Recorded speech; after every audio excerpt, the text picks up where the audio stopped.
আসসালামু আলাইকুম। আপনাদের স্বাগত জানাচ্ছি। আজ আমরা এমন একটি বিষয় নিয়ে কথা বলতে এসেছি যা সম্প্রতি সামাজিক যোগাযোগ মাধ্যম এবং কিছু গণমাধ্যমে ব্যাপক আলোড়ন সৃষ্টি করেছে। বিষয়টি হল গুলশানে নাশুমে যাওয়া এক চাঁদাবাজির ঘটনা এবং তার সাথে সরকারের একজন প্রভাবশালী উপদেষ্টার নাম জড়িয়ে পড়া।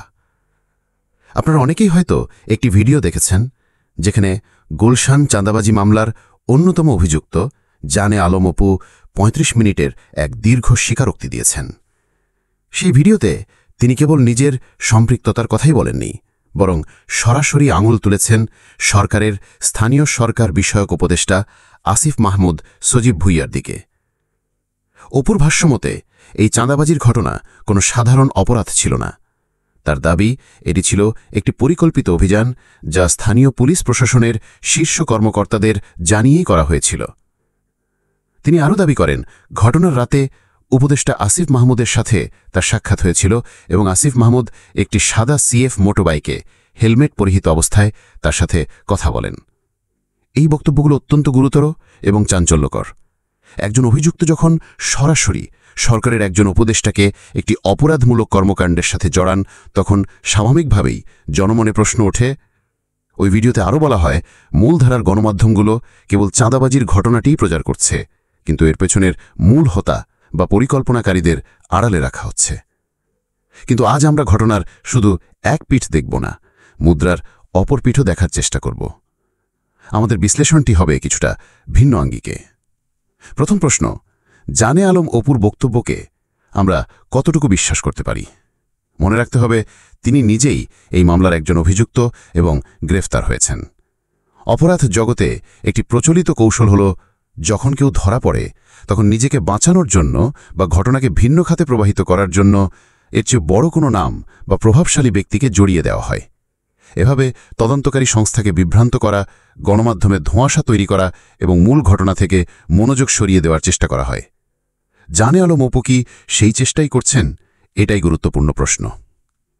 দ্বিতীয়ত, অপু দাবি করেছেন যে তিনি গ্রেফতার হওয়ার আশঙ্কায় আগে থেকেই এই ভিডিওটি ধারণ করে রেখেছিলেন, যাতে তাকে দিয়ে জোর করে অন্য কোনো স্বীকারোক্তি আদায় করা না যায়। এই দাবিকে দেখা যেতে পারে দুইভাবে।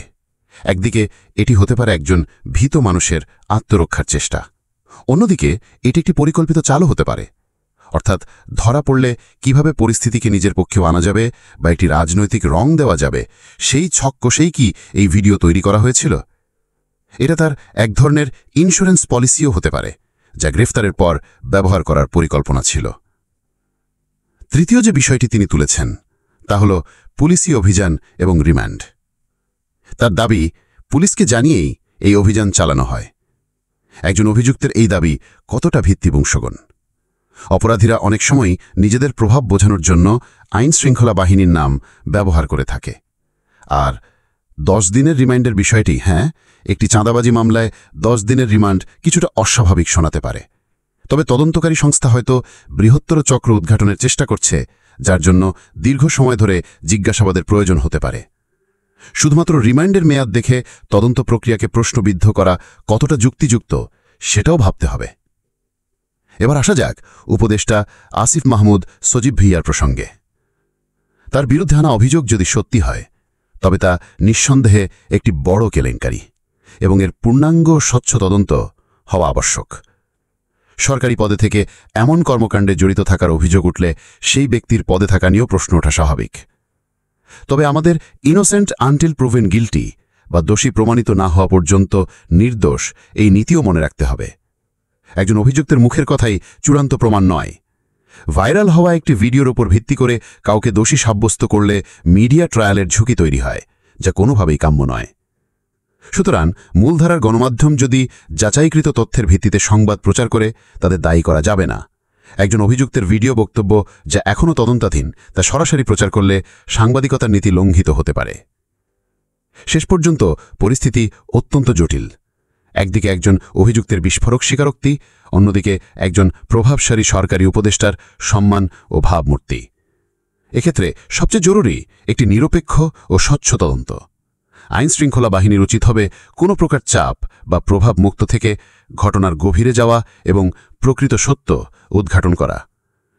আজ এই ভিডিওটি আমাদের সামনে অনেক প্রশ্ন ছুড়ে দিয়েছে, কিন্তু এর উত্তর পাওয়া যাবে আবেগ দিয়ে নয়, বরং তথ্য প্রমাণ ও কঠোর তদন্তের মাধ্যমে। চূড়ান্ত সিদ্ধান্তের আগে অপেক্ষা করতে হবে এবং দেখতে হবে তদন্ত কোন পথে এগোয়।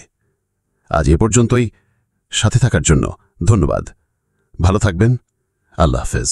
আসসালামু আলাইকুম দর্শক, খুবই গুরুত্বপূর্ণ একটি সংবাদের কারণে এত রাতে আপনাদের সামনে হাজির হতে হলো।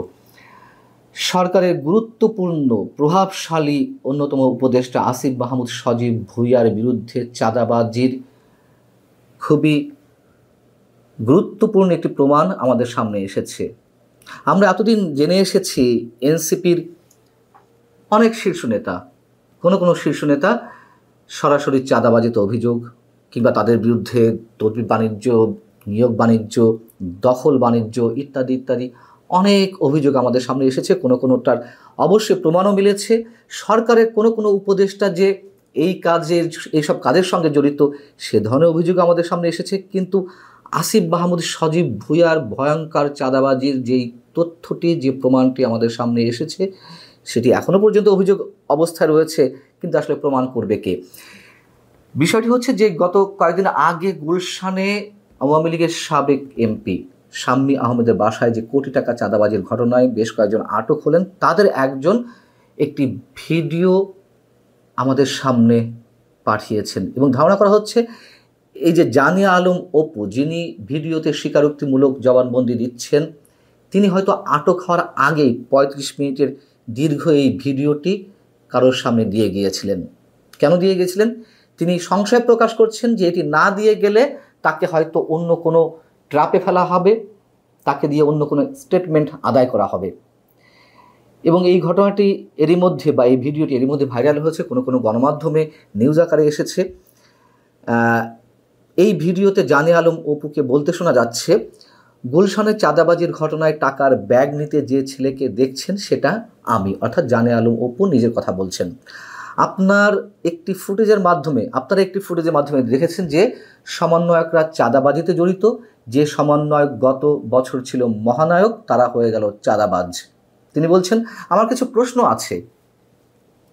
আপনারা কি জানেন ওই দিন ভোর 5টায় ওই জোনের ডিসি এসিকে অবগত করে একদম অফিসিয়াল প্রসেসে পুলিশকে সঙ্গে নিয়ে শাম্মীর সেই বাসায় আমরা অভিযান চালাই? কি ভয়ঙ্কর কথা যদি সত্য হয়ে থাকে তার এই বক্তব্যগুলো, যে পুলিশকে অবগত করে চাঁদাবাজি করতে গেছে। আপনারা কি জানেন সেই অভিযানে যাওয়ার আগে গুলশানের কোনো একটি জায়গায় উপদেষ্টা আসিফ মাহমুদের সঙ্গে আমার কথা হয়? মিডিয়ায় সেই বিষয়টি নেই কেন? আগের রাতে অভিযানের বিষয়টি মিডিয়ায় ধামাচাপা দেওয়া হলো কেন? তিনি বলছেন যে গুলশানের এলাকায় যে 5 স্টার হোটেল ওয়েস্টিনের নিচে সাদা সিএস মোটো বাইকে হেলমেট মাথায় একজন উপদেষ্টা আমার সঙ্গে কথা বলছিলেন। তিনি আসিফ মাহমুদ সজীব ভুঁইয়া, স্থানীয় সরকার বিষয়ক উপদেষ্টা। রাত 4টার সময় একজন উপদেষ্টা কি কারণে গুলশানের মতো অভিজাত এলাকায় আসেন? আমার কি কারণে কথা বলতে হয় একজন উপদেষ্টার সঙ্গে?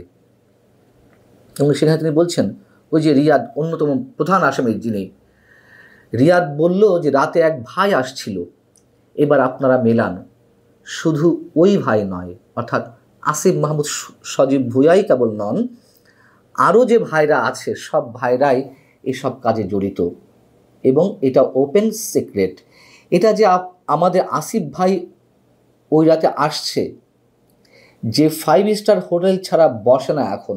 গত বছর জুলাইয়ে সে 50,000 টাকার স্কুটিতে চড়ত, সে এখন সিএফ মোটরসাইকেল চালায়। আমাকে যথেষ্ট ট্রাপে ফেলার চেষ্টা করা হচ্ছে। আমি যদি এসব বিষয় ক্লিয়ার না করে যাই, আমাকে দিয়ে যে কোনো স্টেটমেন্ট দিয়াবে হয়তো। তিনি আরও বলছেন, ভোরবেলায় আইন শৃঙ্খলা বাহিনীর সেই অভিযানের তথ্য কেন নেই? অভিযানের সময় আমরা বুঝতে পারি শাম্মী সেখানে ছিলেন। তথ্য পেয়ে তিনি পালিয়েছেন। যে 2.5 মিনিটের ভিডিও ভাইরাল করে আমাদের রাতারাতি ভিলেন বানানো হলো, তাদের কাছে চ্যালেঞ্জ, সৎ সাহস থাকলে আগের রাতের সিসিটিভি ফুটেজ প্রকাশ করেন, দেখি কে ফোন করছেন, কার ফোনে শাম্মী ওই বাসা থেকে বের হয়েছেন। আমরা যে আইন শৃঙ্খলা বাহিনীর সঙ্গে অভিযানে গেলাম সেখানে আমাদের মধ্যে কি কথা হয়েছিল সেগুলো প্রকাশ করুন। প্রিয় দর্শক, হয়তো অনেকে বলবেন যে আসিফ মাহমুদ সজীব ভুঁইয়াকেও ফাঁসানো হচ্ছে, কিন্তু বিষয়টা কি ইন্টারেস্টিং নয়, চাঞ্চল্যকর নয়? এই যে 35 মিনিটের ভিডিও, জানে আলম অপু তো এখন আটক অবস্থায়, এবং এটি নিশ্চিত মোটামুটি যে তিনি আটক হওয়ার আগে এই স্টেটমেন্ট দিয়ে একটি ভিডিও করে গেছেন, যেটি এখন ভাইরাল হয়েছে। আসিফ মাহমুদ সজীব ভুঁইয়া সরকারের খুবই খুবই প্রভাবশালী একজন উপদেষ্টা, ছাত্র প্রতিনিধি হিসেবে যিনি সরকারে জয়েন করেছেন। তার বিরুদ্ধে অসংখ্য অসংখ্য অভিযোগ। আমি একটু আগেও যে ভিডিওটি তার সম্বন্ধে দিয়েছি, তিনি নির্বাচনে ঘোষণা দিয়েছেন তিনি প্রার্থী হবেন, কোন দল থেকে প্রার্থী হবেন সেটি যদিও পরিষ্কার করেননি, কিন্তু পুরো কথা হচ্ছে যে সরকারি উপদেষ্টা পদের থেকে তিনি বলছেন নির্বাচনে লড়বেন। সেই ব্যক্তি এখনো পর্যন্ত কেন, কিভাবে এখনো মন্ত্রী পদমর্যাদায় উপদেষ্টা পদে থেকে যান? এবং নানান ধরনের অভিযোগ তো আমাদের সামনে আসছে এনসিপির শীর্ষ নেতাদের সম্পর্কে, যেগুলো সত্যতাও পাওয়া যাচ্ছে, এবং কোনো কোনো ক্ষেত্রে তারা শোকজ করছেন। কখন করছেন? যখন অভিযোগগুলো ভাইরাল আকারে ছড়াচ্ছে, শুধু অভিযোগ নয়, তথ্য প্রমাণ সহ, তখন তাদেরকে শোকজ করা হচ্ছে। এর আগে তো কারোর বিরুদ্ধে কোনো শোকজ করা হচ্ছে না, বা আমরা অনেক কিছুই জানি না যে কে কোত্থেকে কীভাবে অঢেল সম্পদ অর্জন করছেন। এগুলো আস্তে আস্তে সব বের হবে। এবং জানে আলম অপু আরও একটি গুরুত্বপূর্ণ তথ্য দিয়েছেন, মানে অনেকে যখন আটক হয়েছে তখন পর্যন্ত সম্ভবত তিনি আটক হননি। এর মধ্যে প্রথম পর্যায়ে যারা আটক হয়েছেন তাদের কাউকে 10 দিনের রিমান্ডে নেওয়া হয়েছিল।